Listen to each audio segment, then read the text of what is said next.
Hello everyone and welcome. Yes, my name is Arafire and we are back with another episode of My Top 5. And today we are going to go through my top 5 Headmasters. Now, of course, talking about Headmasters, you need some appropriate headgear. So we're trying something out, something a bit epic, a bit cool.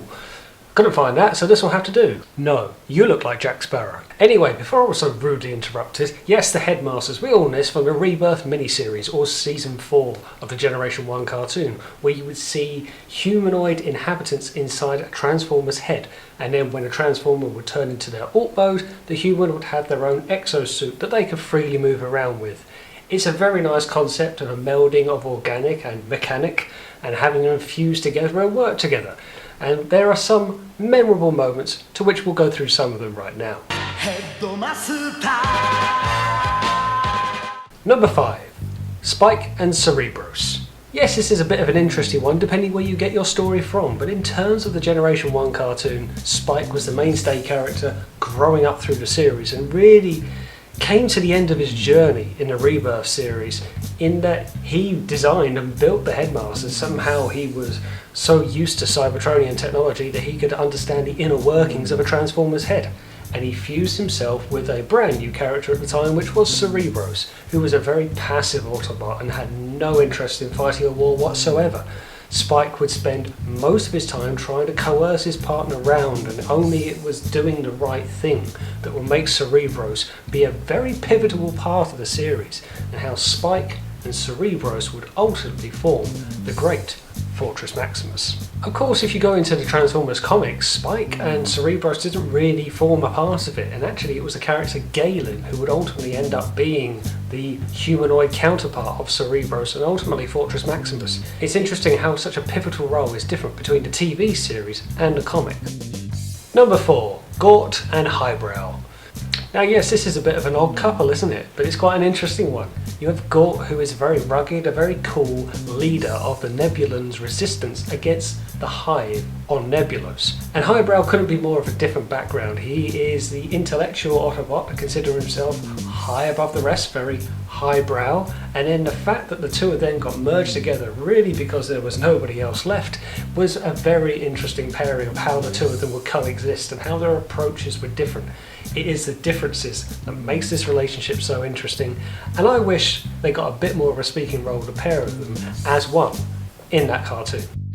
Number 3. Duros and Hardhead. Okay, speaking of small speaking roles and appearances, don't see a lot of this in the miniseries of the Rebirth. There is this very coolness about Duros. He's quite sly and he's quite happy that this merger of muscle and resistance is really happening, and it makes their resistance movement 10 times stronger.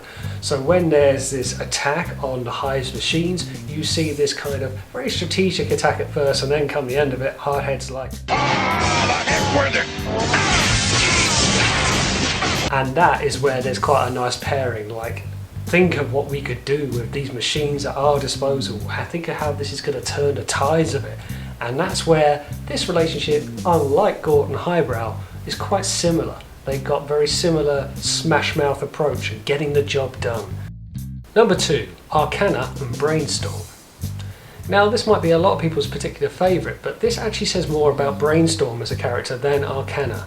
Arcana is the older and very much the wisest one of the Nebulan Resistance, and takes it upon himself to mature a very young Brainstorm and sort of coax him into the art of war and the rules of battle.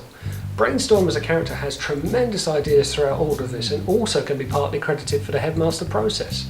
But Arcana nurtures him and guides him along the way and knows what to do at the time to do it. Again, a very similar pairing that I would like to have seen a lot more of, but particularly thinking about the first phase of IDW and how Brainstorm was like as a character on The Lost Light, it would have been very interesting if they did a little bit about his Headmaster past. And number 1, Zarak and Scorpion. Yeah, one for Ultra Marcus there. How could it be anyone else? Zarak is the leader of the Hive Mind. He is very much the kingpin of the Nebulans. The fact that he would take it upon himself to put himself in a Headmaster's position and not actually use an actual Transformer. He himself would become the head of a Titan, albeit with some mass shifting going on.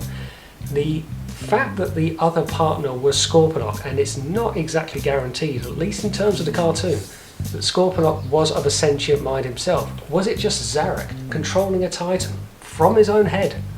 That just makes it all the more impressive. There is a viciousness, there's an evilness, there's an agenda upon agenda, and that is definitely something I wanted to see a whole lot more of.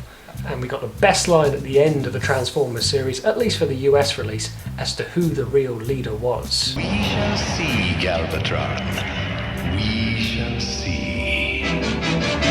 But that's just mine. What about yours? What about the likes of Chrome Dome and the beasts of the Decepticons such as Weird Wolf and Apeface? They've all got their own stories and their own ways of putting them in. You can even go into the Dreamwave comics and have a look at the very dark storyline of Sunstreaker being forced to be a headmaster. But that's all for today. Thanks for watching, and as always I will see you on the next one.